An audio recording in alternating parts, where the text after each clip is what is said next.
What's up, Mon? So, you guys remember my story time strange cashier at Walmart, Mon? How she, just watched the video. Well, I had another really weird experience today. So, I had to go get a new phone, Mon, because my other one got dropped in the garbage disposal. Mon, I think my dad left it on, hoping I'd fall in. But I dropped my. It's kind of funny, Mon. But I was also really really sad. But anyways, I freaking dropped my phone in the garbage disposal, Mon.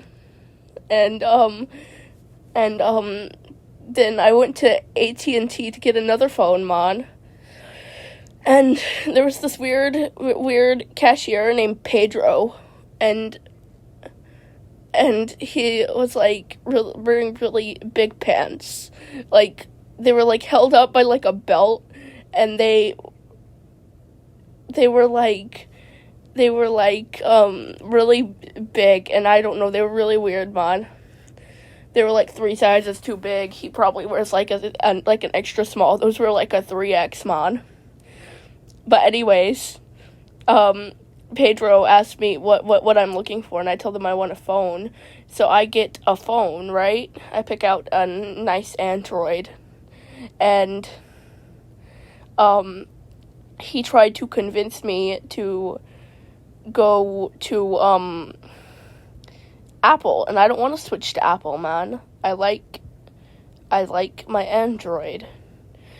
But then he whips out a freaking AK-47, puts it to my head, man, and says, if you don't buy an Apple, I will rip your mullet off and hang it on my wall. So I spent $5,000 on an Apple phone, man. Why are they so expensive? The charger didn't even come with it, man. You had to buy the charger separately. And I don't know why. But anyways. So then I had to go to freaking Walmart, man, after this. But I didn't get to go to Walmart for a very long time because I was sitting there with this dude for a really long time because he did not know how to do his job, man. So he starts and he scans the phone. He tries to scan the phone. He after he brings an Apple phone out from the back, he scans the phone, and he it won't scan. I don't know. I guess he missed the barcode on the back of the Apple phone. But anyways, and he just didn't know what he was doing, man. He kept messing up, and I got there at 5 a.m., and I left at 5 p.m. I was there for a very long time, man. So anyways, I'm just sitting there, and he's, trying to scan the phone and, help me set it up, man, because I don't garbage disposal. And he's, charging my father's bank account, and my father's, declining the charges from work. I don't know where he works. I think he works... Where does he work, man? Where does he work? He works... Doesn't he sell cheese, man? Anyways, that's unimportant. But, so Pedro, he finally gets the phone to go through, because I used some random person's phone to call my father and yell at him that I dropped my phone in the garbage disposal, man. So now he can't track my every move. So he has to buy me this $5,000 Apple phone, and he didn't like it, but he did. So anyways, man, I'm just sitting there, and there was meatloaf on the windowsill. I'm really not sure why, but I was like, man, that looks like some nice meatloaf. And he's like, yeah, where do you live? Give me your full address, your full name, and your social security number, man. And he asked me where I work, and I just looked at him and I said no. Just give me my phone, man, and let me leave. But no, he dragged this out, man. He made sure that I was there for a solid 5 hours at least. At least, man. So anyways, I'm just sitting there. Hold on, there's somebody heavy breathing in my ear. Are you okay, man? Okay, I think there's a crackhead in my car. But yeah, I'm sitting in the McDonald's parking lot, and there's like a crackhead outside my window. But anyways, man, then this woman comes in. It was the same woman who drank my gumbo urine from the last video. What was her name? Deborah, and she's trying to buy, like, a phone for all of her children. And they ask her how many children she has, and she just shrugs. Like, how many kids does this woman have? I've got no idea, man.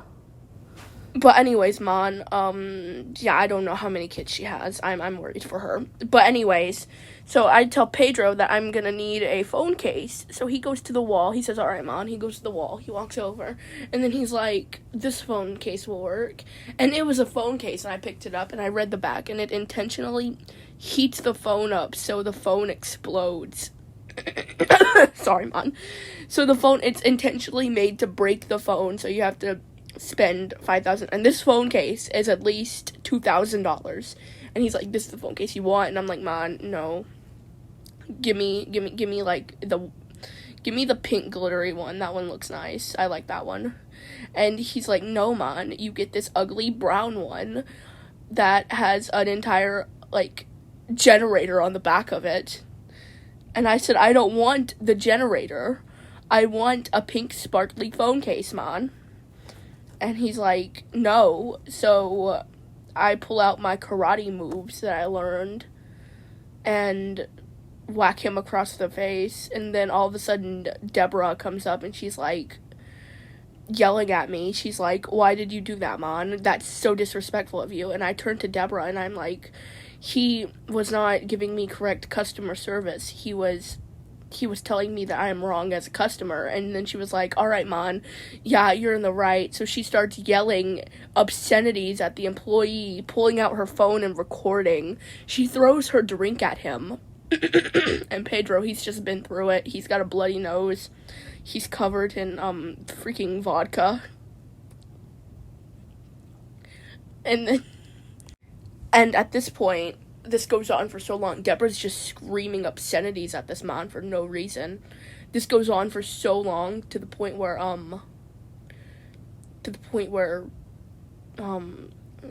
it's like 4:30.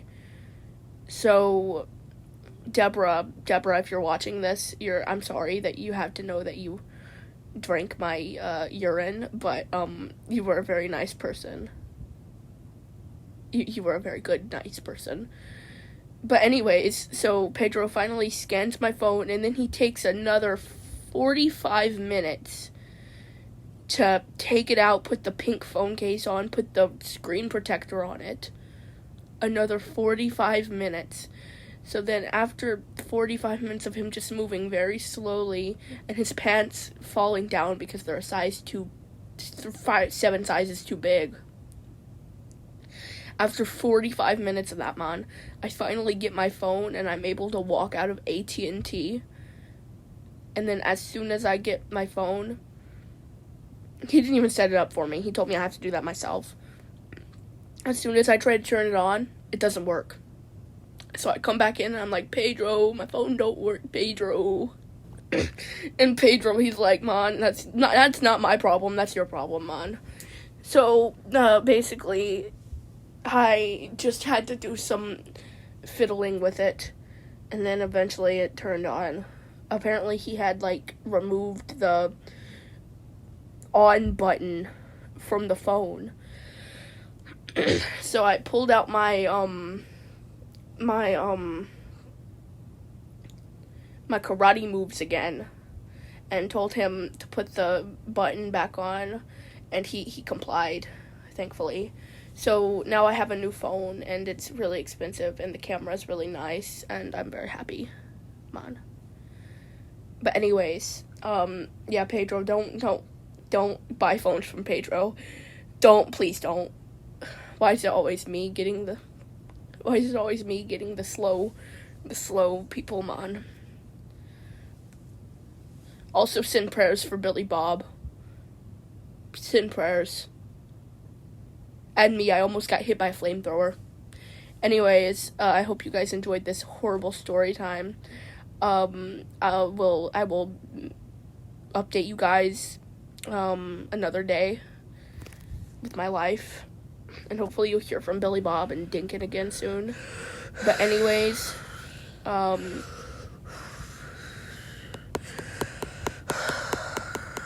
there's someone tapping on my window, man.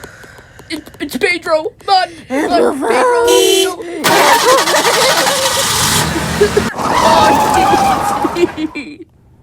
All right, man. I'm away from Pedro. I think I'm driving down the highway, man. Anyways, I gotta stop filming. I'm gonna die. I'm gonna crash and die if I don't.